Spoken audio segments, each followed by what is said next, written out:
So I'm going to be responding to Nicholas Mugera's speech.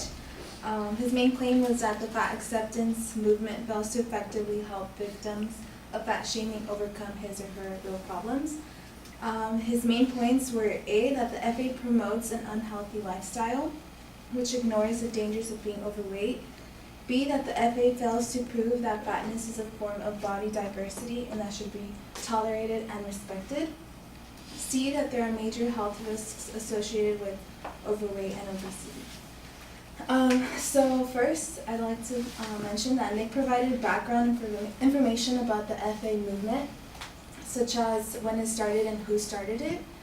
However, he fails to mention the purpose of this organization, which according to the National Association of Advance Fat Acceptance is to protect the rights and improve the quality of life for fat people. The NAAFA works to eliminate discrimination based on body size and provide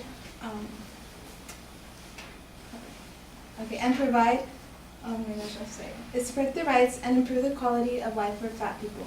The NAAFA works to eliminate discrimination based on body size and provide fat people with the tools for self-empowerment through advocacy, public education, and support. I believe that the biggest problem with his argument is that Nick fails to understand the purpose of the FA. The mission statement clearly states that they seek an improvement in the quality of life for fat people. Such a statement does not ignore the dangers of being overweight. Instead, it acknowledges the need for improvement. Nick also claims that the NA fails to prove that fatness is a form of body diversity that should be tolerated and respected. But truthfully, what is there for them to prove? We look around and see people of all sizes, skinny, fat, slim, etc. It is a fact we can all see. Our body sizes are a form of body diversity. And as far as respecting fat people, since when is respect earned based on our body weight? Our tolerance and respect for others aren't based on the numbers a scale gives. It is based on the individual as a person. Nick's final claim was that there are major health risks associated with overweight and obesity. Nick assumes that being overweight is connected to health risks. But how is it determined when someone is overweight? Before I respond to this, I would like for us to take a moment and picture a very healthy person. What kind of lifestyle are they living?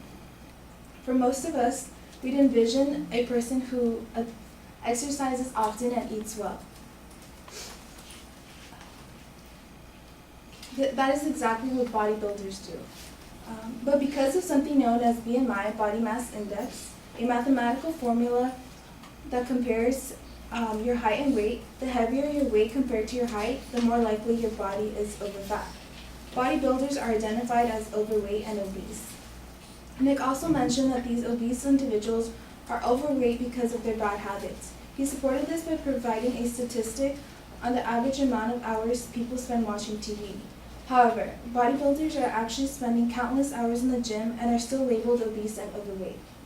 In conclusion, obesity and being overweight is not a truthful definition of being unhealthy. Respect is not earned by the number on the scale, and the FA does not fail to prove being fat is a form of body diversity.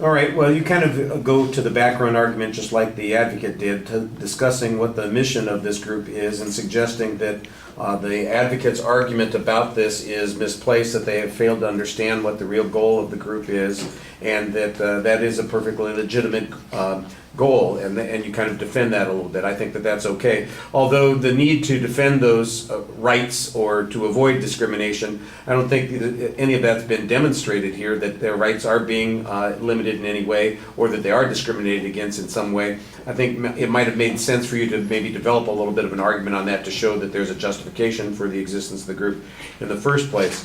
On the second point, you just basically say, well, what proof do we need? We know, this is, defines what obesity is, and then you tell us a little bit about the BMI index. That kind of gets us to the third point, where your argument is to point out that there is an exception to the sweeping generalization that the advocate is presenting, and I appreciate that there may in fact be something sweeping about the statement that's being presented. And here's an example of these exceptions, the bodybuilders.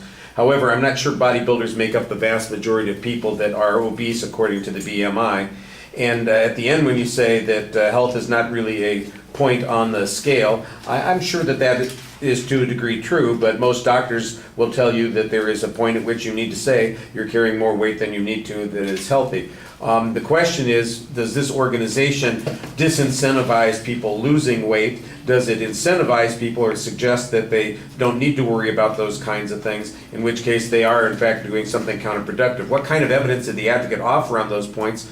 I think you needed to go a little bit more after their evidence and research on these points. And like I said, your exception is okay, but it's the only one you have, and it's a pretty narrow exception that you're dealing with here. All right, we'll stop there. Thank you.